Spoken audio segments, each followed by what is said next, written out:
What's up, everyone? Welcome to the first episode of Canvas and Quill. So today we're talking about crafting a life that's worth telling. So a few years ago, I was invited by one of two authors that was invited by my writing coach to a particular um, writing seminar, or actually writing conference. And like most conferences, there were a few things that you could few upsells that you could participate in. And one of those upsells was having breakfast with my writing coach.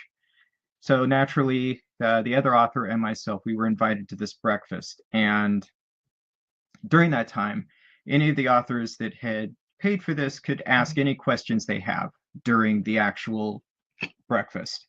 And one of the authors at the table, he had asked, or he had made a comment about, like every story is worth telling. And there is, I just got a notice that something's not working. So let me verify that I'm actually, something's not working. So, okay. So it appears the sound is actually happening. So we'll keep going. So the author had mentioned that every story is worth telling. And as an example, he pointed to the walls, the paneling on the walls of the restaurant, and said, everyone that had installed that paneling has a story to tell. And the way he phrased it, my writing coach disagreed. He disagreed with the idea that every story is worth telling, and disagreed with the idea that every person's, well, I think this is more my interpretation of it, that every life is not necessarily being lived in a way that is worthy of examination. Now, this is the kind of thing that is, well, I'd say it's probably controversial, but let me kind of put a context around this. So a few years back, I'm not going to mention any names. If you know me in my personal life, you may have a sense of who I'm talking about. But there was someone I cared about, and at their funeral, that person had lived like 60 plus years. And at their funeral, only one person stood up to speak about them, other than the person who delivered the eulogy. And my recollection of the eulogy was it wasn't too personal, not really, and it left me wondering, like, how a person could live so long. And it wasn't like there was like three people in that attended the funeral. I'd say there's probably at least 30 people, and of them, only one person like stood up and like shared their relationship with the deceased. And I think that is that kind of illustrates what I'm talking about a life that's worthy of sharing and telling about. Um, a lot of us live lives where we diminish ourselves, and there's all kinds of ways that this happens, whether it's you keep yourself small at your job, or you keep yourself small even in your relationships, where you don't necessarily um, participate with your friends, and like show up to events and things like that, and you just kind of stay distant, or you're kind of in the mix but really on the fringe of what's going on, and allowing the people that are in your life to like truly know you. And the reason I bring this up is because I'm, it's difficult. I do a lot in the self-help, mental health arena. And there is like an overabundance. Like I keep reading about this crisis of depression, and a lot of it is attributed to social media. And I get this. And I like when I was a teenager, there, there was a show called, well, actually, I don't remember if I was a teenager at this time, but there used to be this show called Lifestyles of the Rich and Famous. And it used to be where when you saw someone with like a life that might be enviable, like they traveled all these exotic places, they go to all these like fun events that you would love to attend. It was usually someone that was a celebrity or someone who is a, you know, was wealthy. With social media now, we see people, it's easy to find people with enviable lives that may, you wonder, how did they actually afford this? As far as I know, their job isn't that great.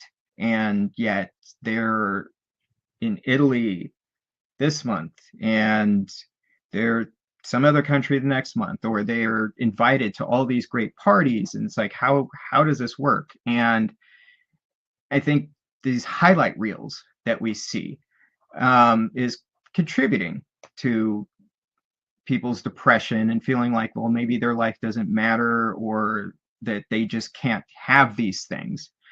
And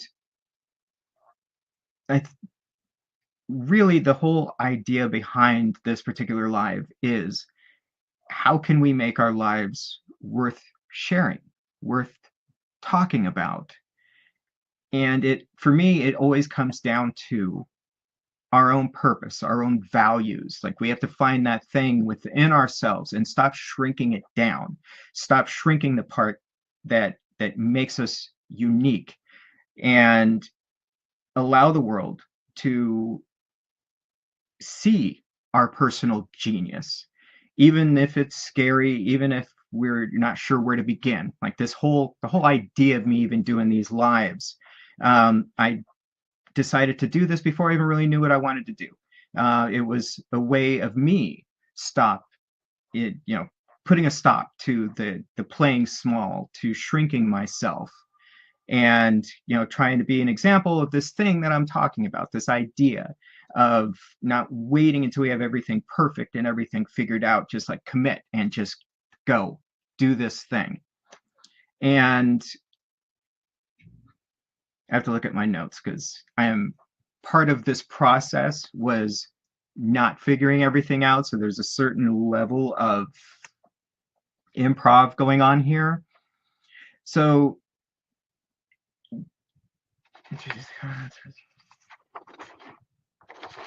I think that for us to really start doing that, expressing that kind of life, it really comes down to self-awareness. Like I personally have been on this like self-awareness slash self-acceptance journey, like this particular journey or chapter for probably about the last month. Those on my mailing list heard about it like right after it started happening. I woke up one particular morning and it's just the negative comments in my head were just raging. And I wanted to lean into the depression.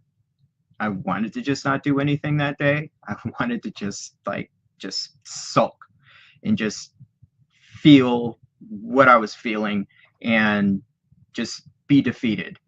But I had plans that day with my wife, and we were going to what they call the flower fields.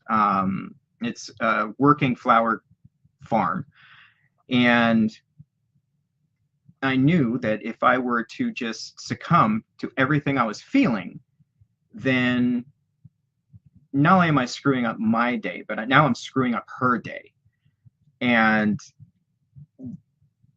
I basically got my shit together and put on the brave face, acted like nothing was going on to the best of my ability, and just pushed on into the day as well as I could. And then at the flower farm, I engaged in what's called a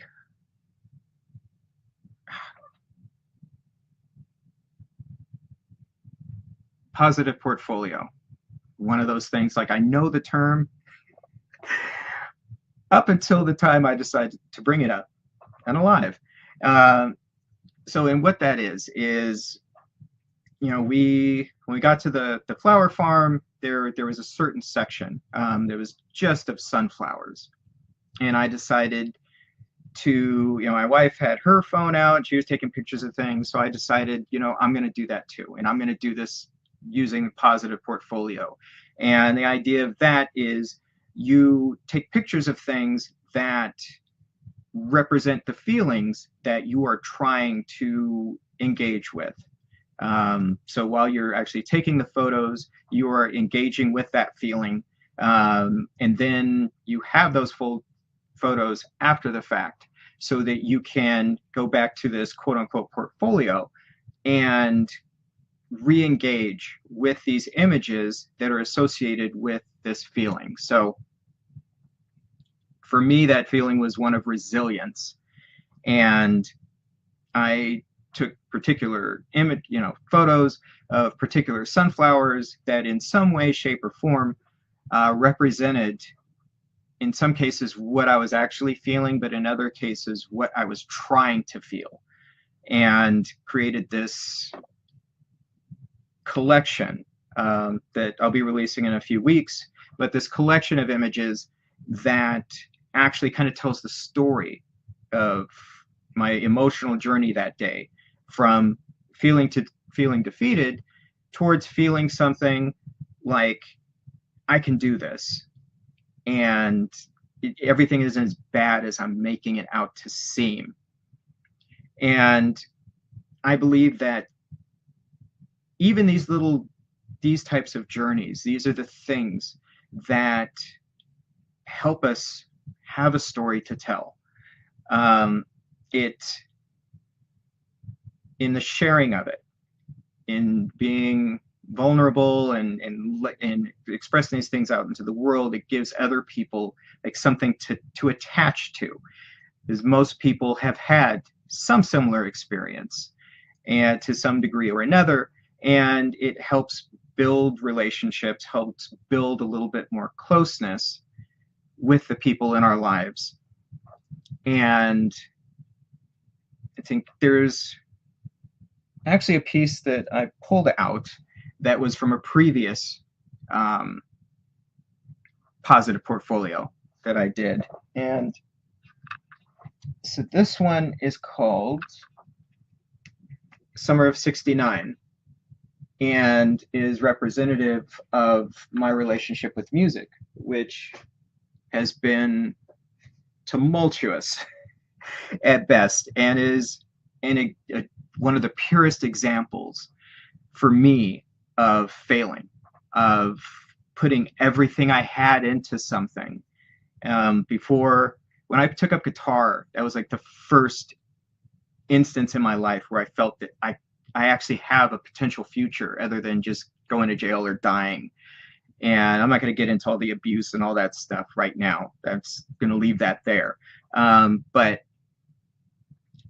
when I committed to this course in building a future around music, first thing I did, started taking guitar lessons.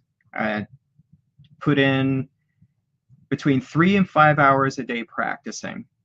Now, this is high school, didn't have a job at the time, and I didn't do homework. That's a whole other story. I'll get into that. So I cut ties with or at least minimized my exposure to the people that I was previously hanging out with. And that was, to a large degree, kind of cutting ties with the negative influences in my life. Because, when I was hanging out with those people, it's like vandalizing and doing a bunch of stuff that wasn't going to help me get anywhere. And so I took up guitar, and I was practicing and learning how to write songs. And I did this for a full year, 12 months of this, before I decided to even try and join a band. And when I did try and join a band, I just couldn't get traction. People, at the time I was, this is like the mid 80s, and I played metal, and it was the only style of music that had the energy of what I was feeling inside, all the anger. And I was basically told, you can't be in our band because you're black. And we don't care how good you are. The fact is, you're not supposed to play this kind of music. And if you're in our band, people are not going to like our band just because you're in it. And I decided that that wasn't going to stop me. So then, if I couldn't join someone else's band, I would do my own thing. And I ran up against, my mother was saying that I couldn't be in a band or I couldn't live in her house and be in a band, because if I did that, I was going to worship the devil and I was going to do drugs and all of that. So I moved out and started looking to form my own band, and ran into not being able to find musicians at my level that would be in a band with me. I had to, with one exception, with the exception of the vocalist, he was the only person who had more experience than me. With every other case, I had to find beginners and kind of pull them along. And it went towards I had to relearn how to write songs. I had to start learning how to write songs that beginners could play. And this went on for a couple years, and ultimately wound up moving back into my mother's house, now in debt, without ever having a band without ever having anything to show for it. I would be able to assemble people, but never the full band at any given time. So every time we were close to playing live or close to doing a recording, somebody would quit. So I went back, now I'm back home, I'm in debt, trying to figure out what do I do as a solo artist. And that is like the epitome for me. It's like the story that the negative stuff like attaches to. And I know that, but I'm sure if you think about it, understanding something logically doesn't necessarily help you emotionally. And this was an instance, like in the case of getting back to the flower fields, of understanding that. Like I understood logically what was happening in my head, and I understood that the idea of helplessness, of no matter what I do is not going to make a difference, is attached back to that old story. Like, this is what happened with music. This is evidence that no matter what it is you try, no matter what it is you do, it's not going to work. You're still going to fail. Doing the positive portfolio, just pushing forward by putting the needs of, the desire that my wife have a good day over my desire to just have a crappy day. I was able to push through. And part of that process was the positive portfolio, but part of that also is looking at an episode in my life that made what that initial experience made that out to be a lie. Because I think one of the things that we're not taught growing up, I learned this on my own, is for all the negative experiences that we have, it teaches us a certain lie about the world. Every experience we have teaches us something about the world, and we gravitate towards the negative things that, in our mind, it's supposed to keep us safe, but actually we usually take it beyond keep the space where it's keeping us safe and actually holds us down. And I reminded myself in the background of all of this that even that my path with music actually forced me back into prior loves. Before I started doing music, I wanted to be an author, but I gave that up because all the adults around me told me that I was slow, that I mentally I was not up to par, and my communication skills just weren't there. And so I had pushed that aside. Then from there, I decided to be a visual artist. And the very first art teacher I had going into high school made it very clear that, well, I wasn't any good at that either. So for me, music and the path with music that wound up being far more difficult than I'd originally bargained for eventually put me in contact with my first mentor. And he brought me along and helped me understand that there's much more to me than what I was allowing even myself to see. And it gave me the sense that I can actually go back and do these other things that I wanted to do that moved me. But I had allowed the world, the noise of the world, to push out of my concept of what's possible for me. And so, reading my notes. So, all of this is to say, it is to challenge you to look at yourself, like what part of your life do you deserve to re-engage with, that you've allowed the noise of the world, whether it came from parents, other family members, society in general, whatever, teachers, that they kind of convinced you you're not worthy of. And in looking at that, what if you could re-engage with that? How would that affect the story of your life? And what story would you want to tell? So I'd love to hear an answer to that. Feel free to DM me, and I'm going to call it for now. So, but thanks for tuning in.